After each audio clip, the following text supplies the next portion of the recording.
Well, good afternoon. We'll be getting started shortly. We're waiting on Dr. Brown to actually do a request to get in. But I say good afternoon to each of you all. And I really thank each of you all for being with us every week, And the topics have been phenomenal. And your feedback has been just as phenomenal. Right. I was sharing that we're really happy for y'all to actually be here. And last week was just absolutely phenomenal. Absolutely phenomenal. And the weeks before then. So everyone has been so gracious to actually be able to actually come and join us. And this week you all asked us for a part two. And we're going to actually do a part two tonight. Dr. Brown has agreed to come back, and she'll be here tonight if we can get her in here. 1 second, let me see if what she's doing now. Right, she should be in shortly. But I do want to give some shout outs at this point. Give shout outs to those of you who really assisted us with really getting those I want to say snacks, but getting sandwiches for our first responders. On this coming Friday, 10 fire stations within the Metro Atlanta area will be actually receiving sandwiches, a box sandwich from us, including a sandwich, including a chips and cookies. So that's the least we can do. Again, I want to thank you all for actually supporting us and donating to us for that event. So I made arrangements today. You know who you are, who donated. I won't call your names, but I really want to thank you for doing that. It's made an entire difference. So we're talking about 10 fire stations in the Metro Atlanta area. I also want to thank many of you all have been sending your wonderful remarks to us, your remarks about the program, and really have been supportive of us. So I want to thank you for that. You have been splendid. And again, my goal is to make sure that you all are getting everything you need. Our goal is to make sure that this program is a little bit different than other programs. Our goal is to make sure that you are getting information that you normally would not get. Information that you normally would not get. Hey, Dr. Brown, we finally got you in. I'm just doing some welcome remarks right now. So I do want to thank the audience for being with us and staying with us. You all requested that I'm getting some feedback a little bit from somewhere. At this point, you all have requested that we actually do this segment again. So therefore, that's why we're here tonight. So at this point, it's now 7:06. I gave the announcements. Thanking all of you all for donating to us for first responders, and they will receive their Chick-fil-A boxes on Friday at 12 o'clock. Yay for those who donated and those who wanted to but could not. Also, we just celebrated Memorial Day, and those of you who have veterans, I have brothers that are veterans, and my son is a veteran, so I want to thank them for the service that they have given to our country and trying to make our country a better place. So there we are. We made some major accomplishments. Yay for responding to the first responders. All right, so many of you all are here tonight to hear Dr. Sharon Brown, and I won't belabor that any longer. And many of you all have actually texted me and asked me, like, can you invite your children and what age should be invited? And I said, absolutely yes, invite your children. But we also said that children should not be any child under age 12 without the parents being there. Because we're talking about sex trafficking, and we want to make sure that everybody understands what we're doing and how we're doing it. Dr. Brown, you're looking great. How are things going today? Good. Everything is fine. Thank you for having me again. So you're ready for this exciting night? Of course. You know, I was sharing with friends. I said, our audience has never requested anyone back for a second time. So you're the first. You made history with us. They requested you come back again. So I'm really... Thank you so much. And I'm really happy to have you here. So why don't we sort of like recap what happened last week? We brought Ambassador Dr. Sharon Brown on, and she talked about this thing of sex trafficking and that it's more than just sex, it's about control. And she gave also sort of a litany of how it happened in her life. And one thing that was very important to me, she said that we oftentimes think strangers, but she said friends can lure you into it. And I shared with her also that I saw a report from a school where there was the one young lady who had a group of girls and boys in a room and asked how many of them are involved in this. And we were alarmed at the number of hands that raised up. So Dr. Brown, help me bring people up to date, like recap what we talked about last week. We talked about a number of things. We talked about, one, how to be able to identify the different types of human trafficking. You are either forced, fraud, or coerced into the whole industry. And so we talked about that. We talked about those that have been victimized of this. Many of them do not self-identify, so they don't even know that they are a victim of human trafficking. And so we talked about the different types of human trafficking. We talked about organ trafficking. We talked about labor trafficking. We talked about sex trafficking. And so, and we also touched on the whole thing with elderly people now are being found as a victim of human trafficking. So, and we talked about how it's very easy for someone to get trapped up or caught up involved in this.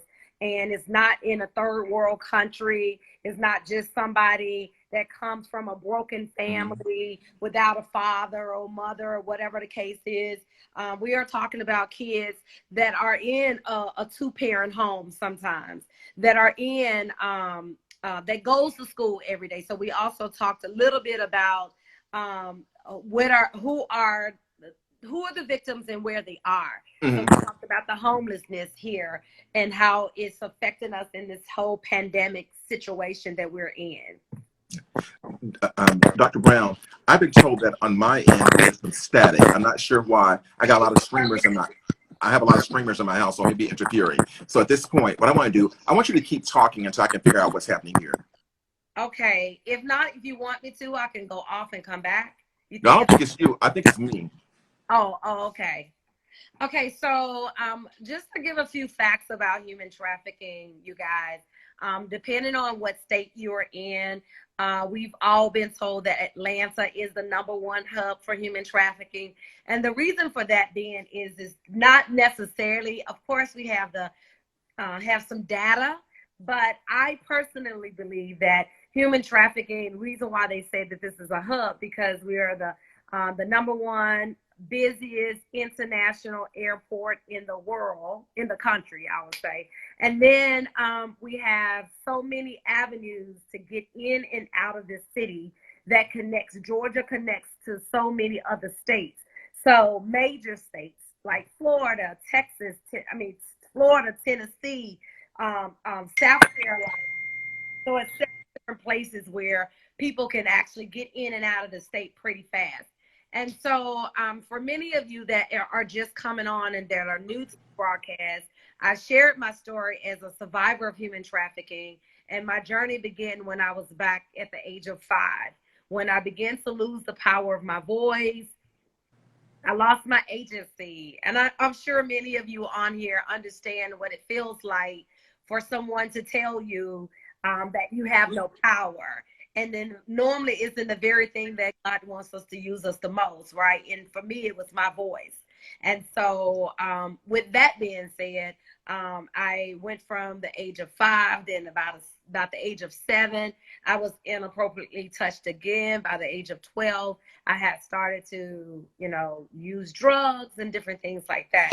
And then by the time I was I need to bring up the camera or something. By the time I was a freshman in college, I was lured into the #1 strip club here in Atlanta. I'm sorry, you guys. Had never been inside of a strip club. Didn't know what that even looked like. Didn't know. I'm so sorry, my camera keeps falling. I'm sorry, you guys. But, I never knew what that even looked like. I never knew what the strip club even, I didn't know. And so I remember this young lady telling me, the 2 ladies that recruited me. Okay, I think I'm fine now. The 2 ladies that recruited me, they're dead now. They're both from my hometown. And they began to coerce me into this industry. And so it just began to go into a spiral of so much negativity, so many bad things was happening in my life, and I did not have the power I felt to be able to regain my voice. And then I became started getting actively. Dr. Miles, tell me when you want me to stop. No, keep going. But I think one of the key points I want to make sure that they get is that anyone can recruit them, even your children's friends. Yeah, this can be recruited by, and the way it looks now, many times we thought it was just my imaginary pimp. His name is Rico, so you'll hear me say something about Rico. But it's not Rico the pimp at the corner in the pink Cadillac anymore. No, it is your kids' peers. It is your kids, your daughter, girlfriend, that she may think that you think that, oh, she's just a little older. But because this happened to one of my clients, one of my clients, her daughter was in high school, and she had an older friend that she ended up befriending and met this girl, and she did not know so that they were setting her up for human trafficking, for sex trafficking actually. And the girl used to sneak out the house with this older friend that befriended her mom and her family and all of that, but she was working with a pimp. And so they ended up getting her to come out the house, sneaking out, in and out, and she was going home. So many of us would think that, well, that can't be human trafficking or sex trafficking because she would go home every day. Yes, it was. Anytime that there's currency that is being transported from one hand to the next for the goods, for any type of goods, it is declared to be a form of human trafficking. So don't think that this is something that couldn't happen to your daughter or your son. Well, I think the most important thing is that parents have to really be aware of what's happening, be in tune to it, and also ask their children questions. And next week we're dealing with the issue is that how do parents impact what their children become? And it's kind of amazing. Sometimes parents think there's no impact, but there's a major impact on how you behave determines what your children are. Whether you're going through divorce, separation, the arguing in the house, whether the tone of the house is always negative and toxic. So those kind of things I want to make sure that parents are aware of. And the purpose of this program really is to talk about issues that's normally not talked about, that's affecting our community greatly. And of course, sex trafficking is one that it affects our community, but we don't talk about it. And that's why Dr. Brown is here tonight. Great. Dr. Brown, some people have asked me their kids watch. I'm not sure if any young people are watching, but can you talk about the importance, talk to the kids, like what they should watch out for? Sure. So if there is any kids watching, and if you guys replay this, the thing is that most kids need to be watching for is those friends that are willing to give you something for something. The exchange of something. If they say, hey, I'll buy you this, or I'll do this for you, and they're trying to buy you. So they're trying to create this indebtedness that calls a natural, it's just a natural thing. I'm sure Dr. Miles, you can add this, that when you feel indebted to somebody, you feel like naturally you owe them, right? So what you do is you'll do whatever they want you to do in the realms of where you think that you can actually get away with it. And so when kids are doing this, some of these kids, make sure you be aware on the social media.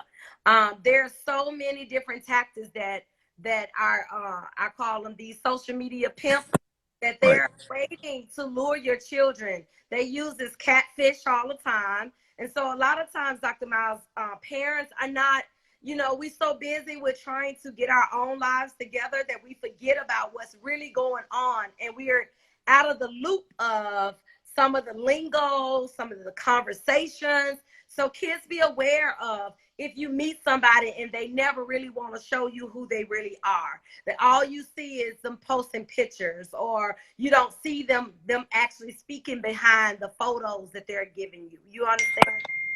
Try to make sure that parents, that you guys are also, and let me tell you, there are many red flags that kids can know. If a person makes you feel like that they're asking you to do something that you know your parents told you you couldn't do. If you know your parents says that this is not something, a direction you need to go in, make sure if you're even in this new thing with modeling and wanting to be in modeling and in the social media, in the limelight, and be a new celebrity. One of the things that they're doing is with this modeling thing, they'll put up an ad, and then the ad will say a few things about how to get there, what you're gonna do, right? But they want your information first.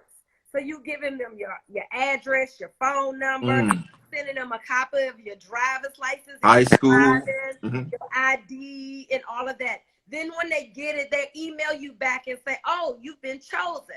So your parents drop you off at the particular location. They tell you, don't tell anybody. This is a secret because we're gonna have some celebrity guest is gonna be there, and so you don't want we want this. This is a closed modeling audition, and nobody else needs to know other than the people we've chosen. So what you do, you get your mom to drop you off at a particular location. She can't stay. Guess wow. what? Then they transport after they figure out who they gonna be able to keep. They verify all your, this is real stuff. This ain't nothing nobody make it up. And then they take these girls and boys to another location. And when they get them there, that's when the trafficking begins. Wow. This is happening right now. So it's real. And I've had I had someone in Tennessee, to a legislator, to reach out to me because this was going on with this very girl. They had got her head over a period of time. She went to the audition, finished it. They allowed her to go home. But in some cases, these girls and boys are not, they not going home. Okay. So they let her go home. And then they kept communicating with her. And in the midst of them communicating with her, they had brainwashed her and got her in her head to buy her a ticket to get on a bus to go to Texas, where she was going to join several other girls that they allow all of them to be communicating. So she wasn't coming back, y'all. This is real. This has nothing to do with just because a person live in the demographics of a city. Because a person, most of the people that are being trafficked for sex trafficking are people of color. Don't believe these billboards.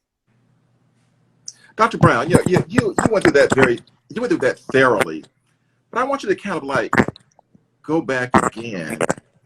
You said that it can start out through modeling requests, and then they tell the people, the girls and guys, to send them specific information. Am I right? Then they try to go to a place that's undisclosed. That's right. They then say that the parents can't come in, which is the first red flag. First red flag. I wouldn't drop my child off to any place that I couldn't see the adults that are going to be there. Well, let me say this, Dr. Miles. Now, I'm not going to say any names, but y'all know the Mr. K, right? So if you want to be a singer and an artist tells you, oh, you know, I'll give you a promising career. We're going to do all these great things for you. And a whole bunch of people will be all excited for that. That their child may be their way out for their whole family. And you know, there's no different with football or anything else. And you're going to be like, okay. So guess what? You send your child off thinking that they're going off to go into a promising career, yet to end up being in a human trafficking situation where you're feeling indebted, you're feeling trapped, you're feeling like I have to be stuck here because I don't have no other option. One, they told me, because I had a young girl, her mother brought me into a situation. This happened with this modeling situation, and they threatened her. And they told her, we know where your parents live. Wow. We know where your family live. So if you don't cooperate, so if you got a 17, 18-year-old girl, what you think she gonna say? Okay, she's scared. Wow. I'm just, the more I hear about this, the more I'm saying it's almost unbelievable. So what advice do you give to parents when it comes to this? You know, like this whole seeking fame, and sometimes parents push that. Absolutely. What Well, kind of advice? push it because naturally you would think that people would just do right, do what they say they're going to do, and they would do right by your child. However, in Atlanta's mall, I've gone through the mall, and it's just, it's, I'm not going to say it's not all the pimp fault, but listen to me, parents, our girls and some of the boys, and especially in our LGBT community, in our Mhm. gay community, you have if you go into some of these malls, I've seen a group of gay boys go inside the mall, and they're soliciting themselves. No Mhm. different than the girls go in there. And I've seen girls go in there with their booty cheeks hanging out. So you're exploiting yourself, and you're putting yourself in a position where my son 15, he can't go to the mall by himself. That's just, but it is just amazing to me how so many women and parents will allow their daughters to go to the mall. And this is not just for the girls, this is for the boys also. Listen, there is no point of return. I'm on this broadcast talking, but let me tell you, it's many of us that don't ever get a chance to share our story. Wow. Because we either doped out, on drugs, or we in jail or dead. That's just the bottom line. And so many of us don't get an opportunity to come back to our right mind to be able to even share these things. So you got to really understand that it is parents watch. It is your job to watch everything.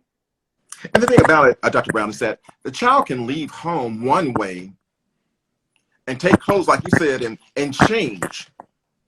That was me. That was me. So guess what?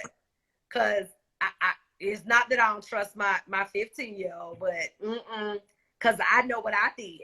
So I'm actively involved. You want to go to the mall? Okay, fine. Let's go to the mall.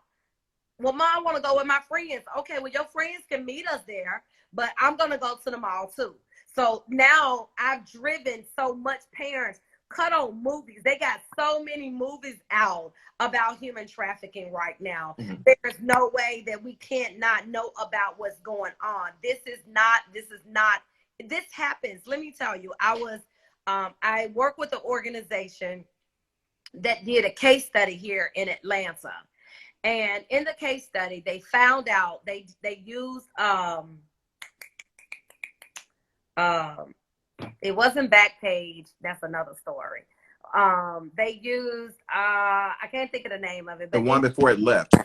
yeah, they used the internet platform to see how many men would purchase girls and boys, and so they found that 7,200 men solicit girls and boys and babies all the way to the age of 3.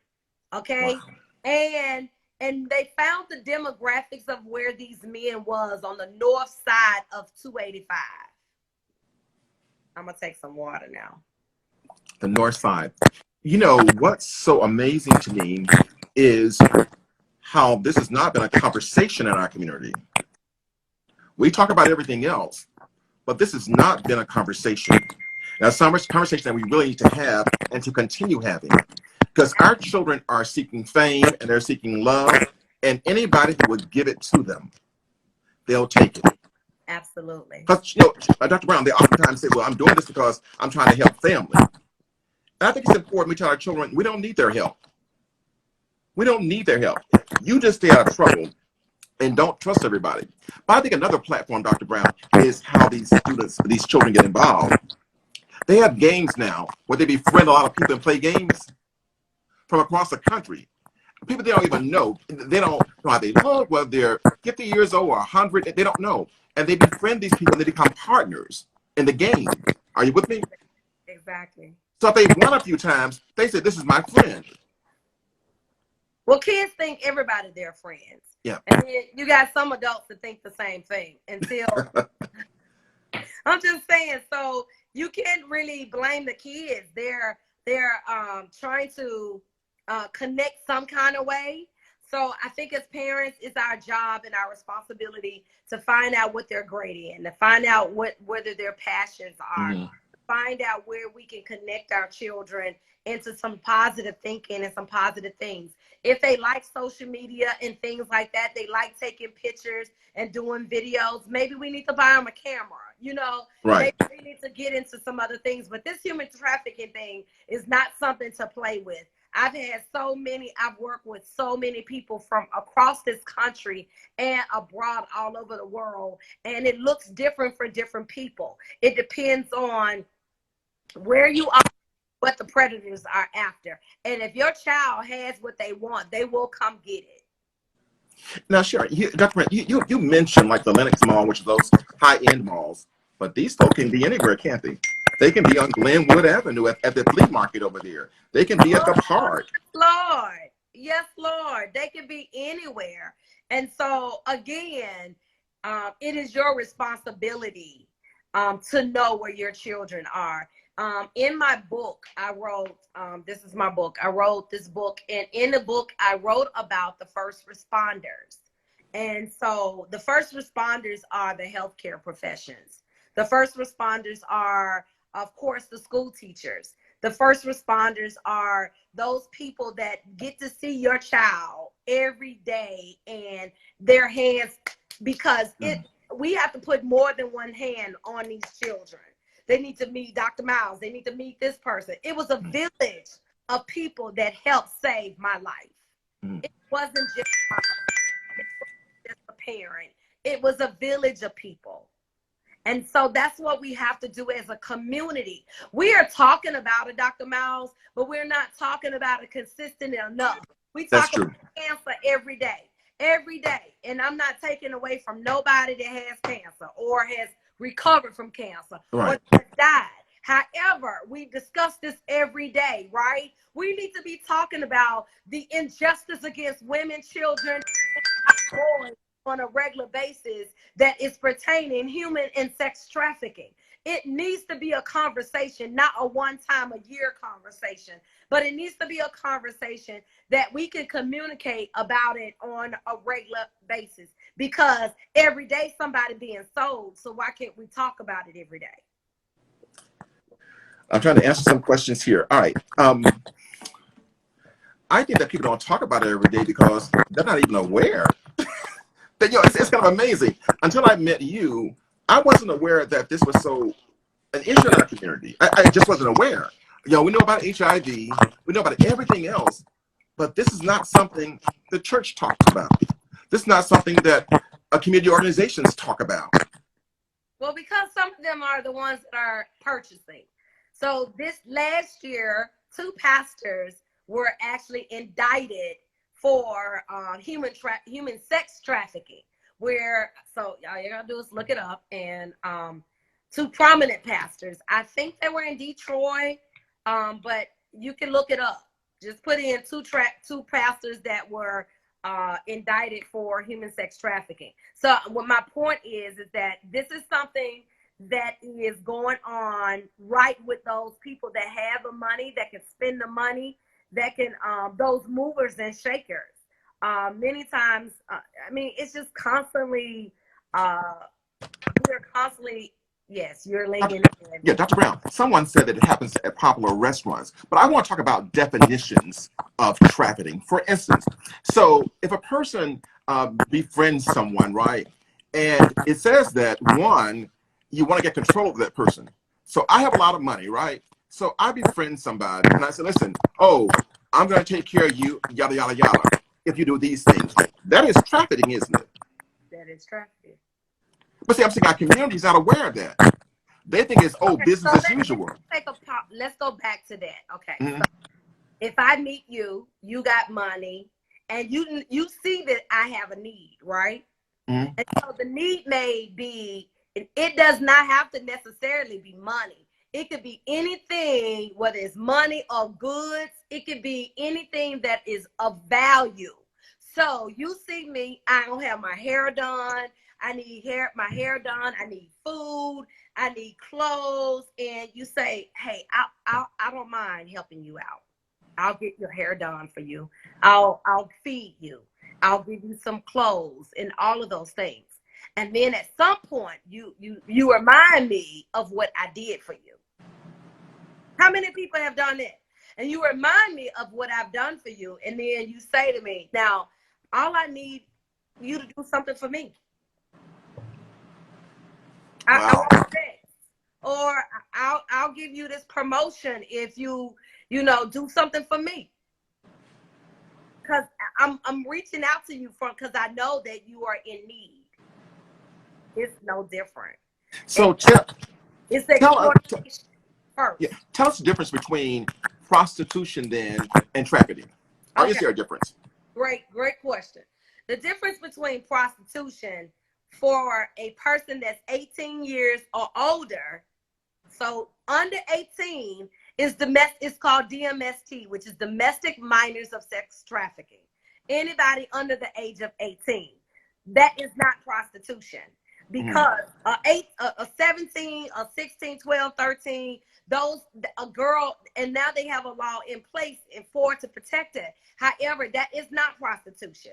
So on the flip side of that, but it looks like prostitution, okay? So many times we'll say, oh, what she did is she knew what she was doing. She ain't crazy. Right. Right? So if it's someone that's 18 and older and they're prostituting, it's a fine line between prostitution and trafficking. If you have a girl I won't say girl, we're gonna say that they're legally underage, and the lady is deciding. She decides, not a pimp, not forced. Because remember, human trafficking is force, fraud, or coerced. Those are the three major things.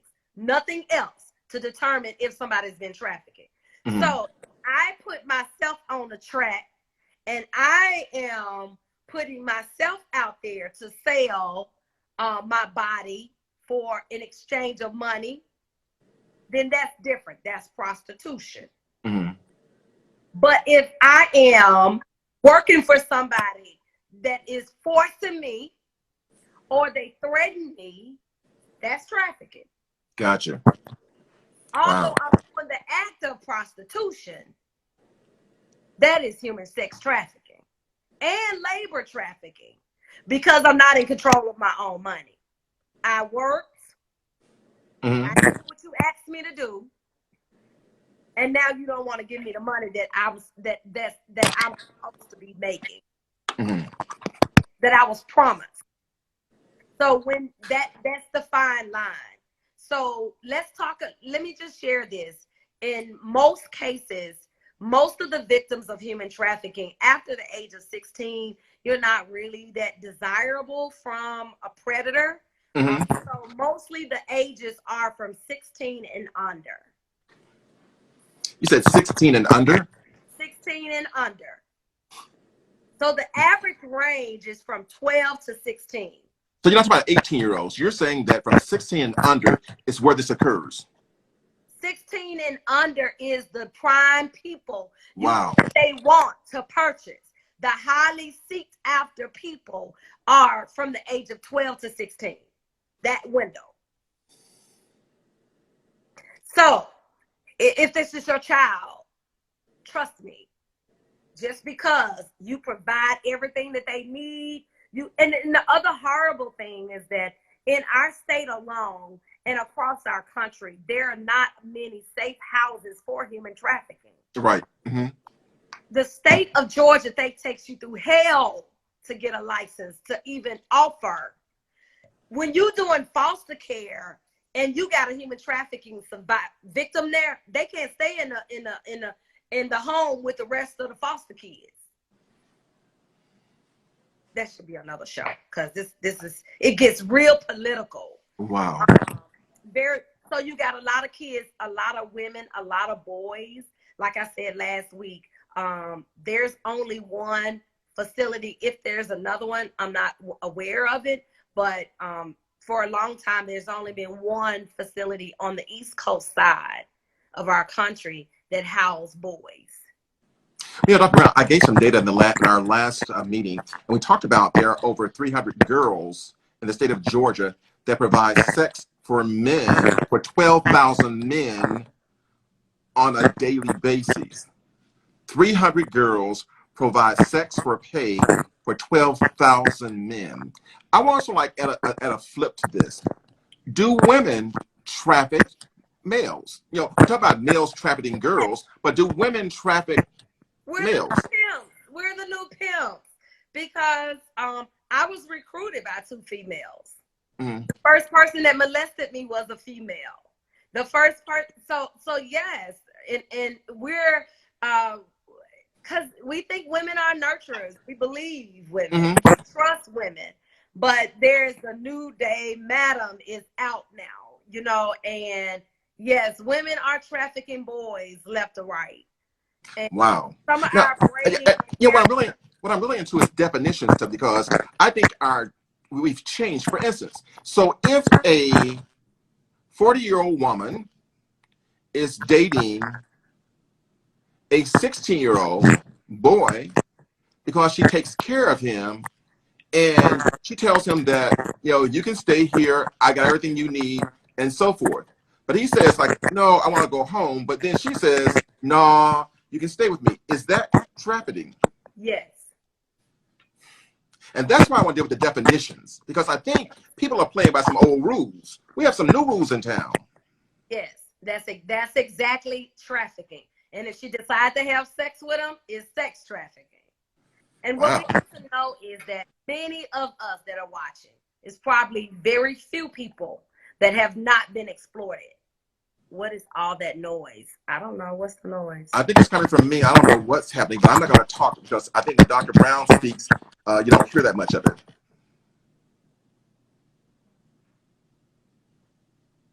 Are you still hearing noise? Hello? Can Miss you hear Queen? the noise when I'm speaking? Okay, let's keep going. Okay. All right. So, what was my thought? We're talking about boys being trafficked. We're talking about the definitions.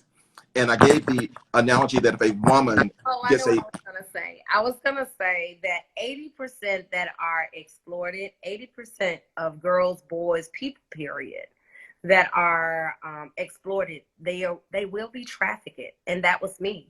So if exploitation is there, that's what we should be preventing. We should minimize the exploitation that's going on so that we could be able to fight this war and bring these numbers down. The noise and static only is when Dr. Miles is speaking. Okay, all right. So yeah, the only time that, let me see if I can do this. So anyway, if we can minimize the exploitation, you guys, then it really, really helps, because that is where the predators come in to begin to put their stake in the ground and really begin to they said that the static is when you're speaking. Dr. Mouse. Yeah, I was trying to check out what this static still is about. We've not had this before, but we're going to check on it for our next meeting. So at this point, if there's some young people that are watching, I still want to talk about some more signals, some more signs they can look out for in personalities of people. Sure. I mean, the signs are very clear. First of all, I tell people to make sure you just listen to parents, teach your children how to listen to their intuition, into their gut. You know, that's something naturally we all have been giving, is the ability to. So let's talk about how to report it. Okay. Yes. I think you gave information last week on. So anyway, if I don't want to lose my thought. There are hotlines in every state. Now all you have to do is go to your on your browser and put in sex trafficking hotline. They're in every state, so you can actually access it very, very easily. So it's not a difficult process. It's almost like reporting child abuse. So there is a sex trafficking hotline in every state. So if you want to look at how to report that, and the key is it doesn't have to be actually happening. The key is that you can think it's happening. Yes, exactly. So one of the things is that I've been in a grocery store before. We've all had very uncomfortable, if you think about it, right? We've all had very uncomfortable situations where we have been involved in where you're at the store, you're at the park, or and you feel just don't feel right, like something just don't feel right.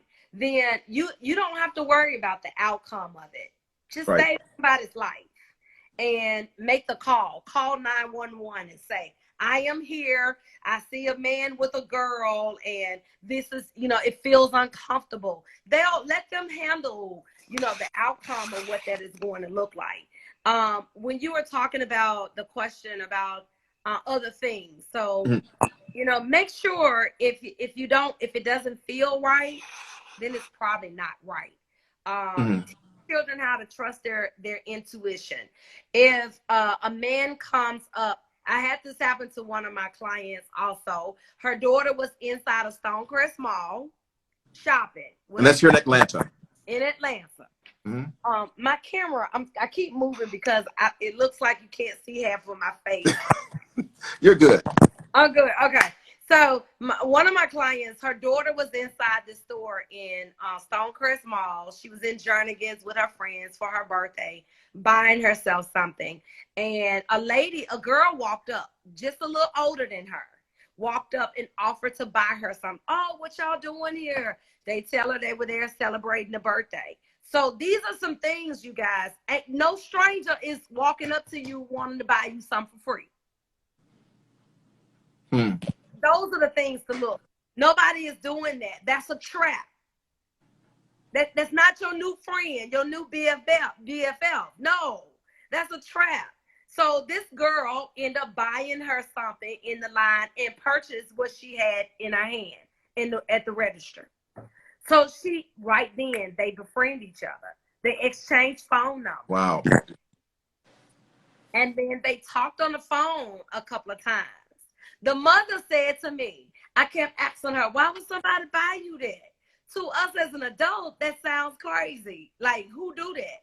But to a child, no. They just got a new friend. So, make a long story short, that's how the mother ended up finding it was a pimp involved. She ended up getting the daughter's phone, calling the number, and a guy answered. Wow. And when he answered, he called her daughter by name because he had her programmed in his phone. Wow. Dr. Brown, and one of our viewers said that a very similar situation happened in Fort Lauderdale at one of the Checkers, that the Checker store was being used as I guess, a front to traffic young people. Wow. We just gotta teach our kids a little bit better and train them on the warning signs. But how can parents talk to their daughters when oftentimes some of these moms are looking just like their daughters? Well, I told you last week, if we don't address this issue, we'll have children growing up to be adults with some of the same issues and putting Yes. band-aids on it, and we never address these things. So sometimes we have unfortunate women. We as women live through our children Hmm. at the risk of putting them in some kind of uncompromising situations. So we'll let them walk around with, don't have nothing to hide. I mean, nothing to hold back for later or Right. anything, They got their stomach out, and really you're exploiting yourself. And so we don't look at it as that. We're like, oh, she look cute. Oh, she got a nice body, and that kind of thing. And we're living through our children, but that stuff. I almost said a cuss word. I had to stop myself because that kind of stuff ain't good. It is not good, because what happens is when we get off in our college spaces and mama and daddy Hmm. not there, we don't know those parameters because we're still looking for those forms of validations. And so if we don't fix that kind of stuff while these kids are young, those things will surface and they'll be by themselves, and somebody will be trying to fulfill those validations for them. Dr. Brown, we talk about the reported cases, but what about the unreported cases? Like, what do you think those numbers look like? Do you think it's double what's reported or triple? What do you think? I think it's probably 1 out of 1, because there's so many. I'm telling you, 1 out of 1. Yeah. Just and we're just scratching the surface. Listen to me. We're just scratching the surface on some parts of this. Right. STDs that have gone up in our community as African Americans and for underage girls and boys. We don't talk about that. We don't talk about those. We don't connect them to the root of what's going on with some of this stuff. And some of it is hidden behind the things that we don't really want to talk about with this pandemic that we got going on, with some of the things that we talked about last week with homelessness. But there are many times that I don't want to keep talking without you may have some questions because it's just a lot. I want to tell you that our time is running out. We've got about 5 more minutes. So I want to ask the audience, do you have any questions you want to ask us? And I do apologize for the audience this time. Are there any questions from you? Okay, Dr. Brown, let's keep going. We've got 5 more minutes and we'll wrap up. Okay. So do you mind if I share my book a little bit? Oh, most certainly. Most certainly. Okay, so I wrote this book and it's called I Found My Voice. And in this book is a very awesome tool for anyone that is going to be advocating. If you want to just learn something about human trafficking, you want to learn how I have several different awesome chapters in here that will, I believe, that even as an adult that you could probably find how you were exploited in some kind of way or how to keep your kids from being exploited. So you can find this on my website at Sharon with 2 R's, jbrown.com. I am on Amazon. I am on Barnes & Noble. You can find me just about all of the books industries that people that sells books, but you can also go on my website. I will also be doing something for the summer for the kids. And maybe Dr. Miles, you and I can partner on something. Sure. We need to do something to get the kids involved. Even if that's a Zoom where we can do maybe a 4 or 5 week class where we can get them involved in having a dialogue of conversation, because trust me, they know more about this than you know about this as a parent. Right. The final question is that, did we talk about reporting it to authorities? The answer is yes. You said in each state there is a sex trafficking hotline. Look online, you can find it very, very easily, and that's how you can report it. That's how you can report it. I'm sure it's in every state, because this is not just a Georgia thing. This is throughout the entire United States. So yeah, you could just Google human trafficking national hotline, and literally they have a 24-hour hotline. They also have a text number where you could just text. And so I am also working on some other, it's just so many things out here. The problem is we need more safe houses. We need more places where Dr. Brown, we got to wrap up. I do want to end by saying I want to thank those folks who actually contribute to responding to the first responders. For those who came on late, we're actually having Chick-fil-A boxes delivered to 10 fire stations in the Atlanta area. We're very excited about it, and want to thank you for your contributions. Look for us next week. We have a very exciting program, very exciting guest on. It's like from childhood to bank robber. What could the parents have done? All right. So again, Dr. Brown, thank you. We're going to wrap up this year part 2. There's not going to be a part 3. Maybe till later on we'll call you and you'll come back for part 3. But I really want to thank you for taking time out of your schedule to be with us. And I want to thank our audience for continuing to support us. Just don't forget, children are a priority. Bye-bye. Thank you so much, Dr. Miles, for having me. Sure. Appreciate it. Bye.